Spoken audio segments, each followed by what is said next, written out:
Please watch this video if you are a beginner sourdough baker.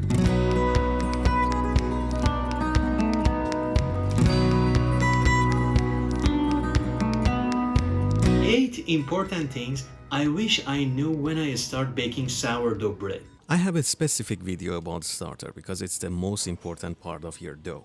But check it out. If it's smell right, if it's double or triple in size, if it's bubbly and light and pass the floating test, you are good to go.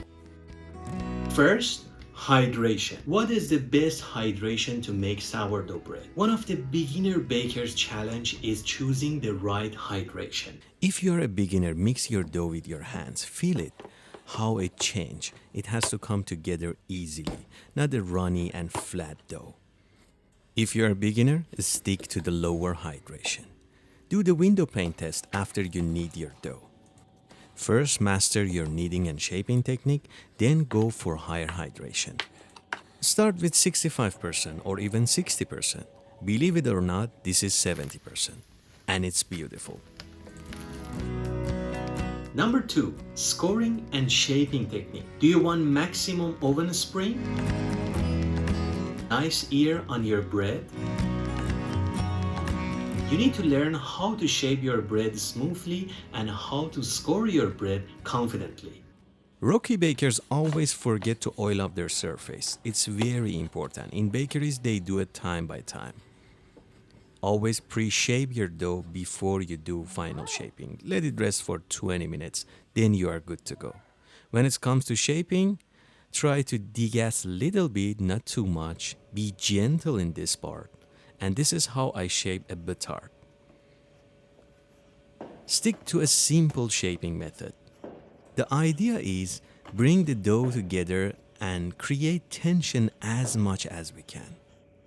And here go ahead and seal the edges, like so. We want to trap as much as air we can and use the scraper to transfer it into Banneton. You want maximum oven spring? Do the stitching. It's very important. This one into the fridge.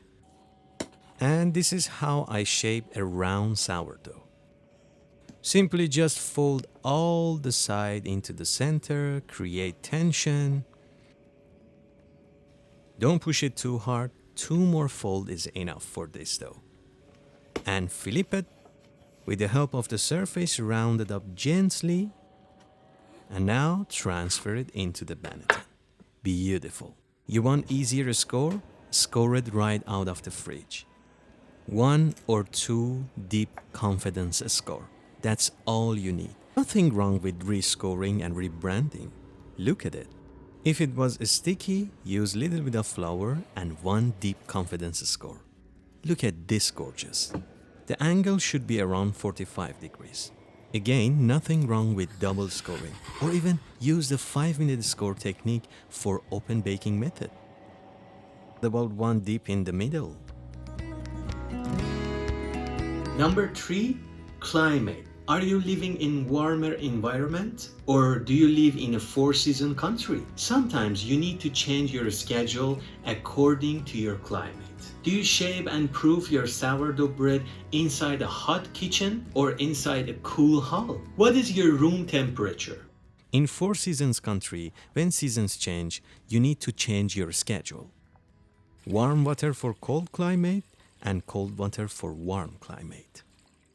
We don't have proofer at home, but the oven with the light on helps a lot. Put your sourdough starter or your dough inside the oven with the light on, and it proofs better. If you are living in East Asia like me, you don't need to be worried about climate. It's always hot here. So my piece of advice to you is never follow a recipe blindly. Always change the time and schedule according to your climate. In cold climate, fermentation time would be slower, and in warm climate would be much more faster. Number 4, equipment. If you are going to bake sourdough bread, you need at least some of the basic equipment and tools. Invest on a cast iron or Dutch oven, or a baking stone or baking steel. Any kinds of baking, scale is compulsory. And you need a bowl to mix your ingredients, right? And a scraper to scrape the dough and transfer it into the banneton or even help you to shape the dough. A water sprayer helps you a lot. Spray your surface, the surface of your dough before you are going to bake it. Please get a parchment paper. You need to transfer your dough. And with the pizza peel, for a beginner, it's so difficult. And you will burn yourself, believe me. You need one of this jar to store your starter with the lid. And one of this pizza peel if you are bake a bread from open baking. And this is my favorite. I cut it in half. Some jar and container for your flour, not like me. Let's talk about banneton. If you are a micro bakery or if you sell breads, you need to invest on banneton. But if you are a home baker, the good news is you can save up some money on this part. You can use any basket you have in your home. These things are much cheaper than banneton, believe me. And with the kitchen towel, you are good to go. Serrated edge bread knife is necessary in order to slice your sourdough bread. Believe me, I've been in that place. It's a nightmare to cut a sourdough bread with normal bread knife. Look at the blade, should be like this. It's not very expensive. And of course a cooling rack to let the bread cool down.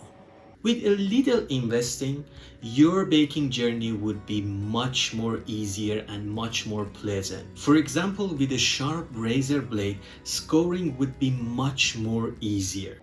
If you think you need to master scoring technique, then invest on a good razor, you are totally wrong, my friend.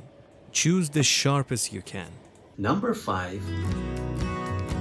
What type of oven are you using? Convection electric oven, a gas oven, or even a toaster oven? Which part of your oven heat up faster? Which part of your oven heat more than the other part? You must adjust the recipe according to your oven. Creating that hot, steamy atmosphere inside your oven is so difficult. So why not investing on a cast iron or a Dutch oven? Experiment your oven functions and the position of the rack. I use baking stone, a pan with the towel inside, a normal tray or a cast iron. Later I'm gonna pour boiling water on both of them, bake at 230 for 20 minutes with steam and 210 for 20 minutes without steam and uncovered. This might help you, but you need to have your own adjustment. Or buy a Dutch oven. Number 6. Which type of flour gives you the best sourdough bread? What brand of flour you should use? Which types of flour you can use? And which types of flour you can't use? Can you use all-purpose flour? No, you can, because in most of the cases, all-purpose flours not contains more than 12% of protein, which is necessary when it comes to making sourdough bread. Always go for a strong bread flour and you're good to go. You can use the combination of bread strong flour and whole wheat flour. For higher hydration, go for renowned brands like Caputo or King Arthur. For a good local brand flour, I choose 75% hydration. After finish kneading, do the window pane test. Number 7. Proofing and fermentation. Most of the rookie bakers cannot tell the difference between overproofed dough, well-proofed dough, or underproofed dough. How we can tell bulk fermentation done its job perfectly? If it's finished its bulk fermentation, should loose from the side easily. It's curvy and loosen up. Some of these bubbles on dough also tells you that the dough is ready. And you can smell your dough.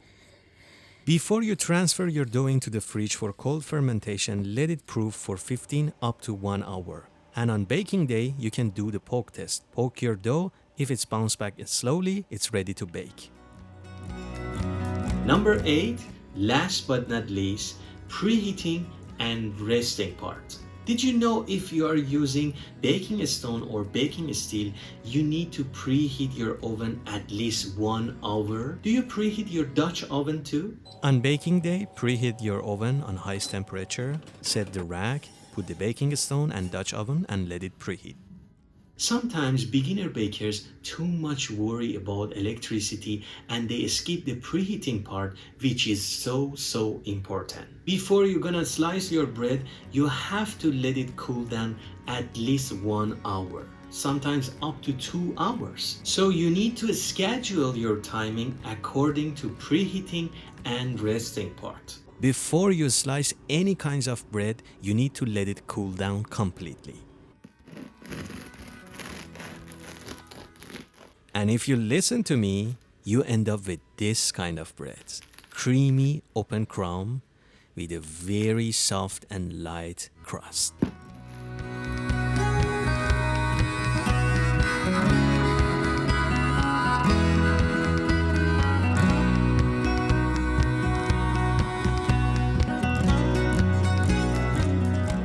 Alright, that was it.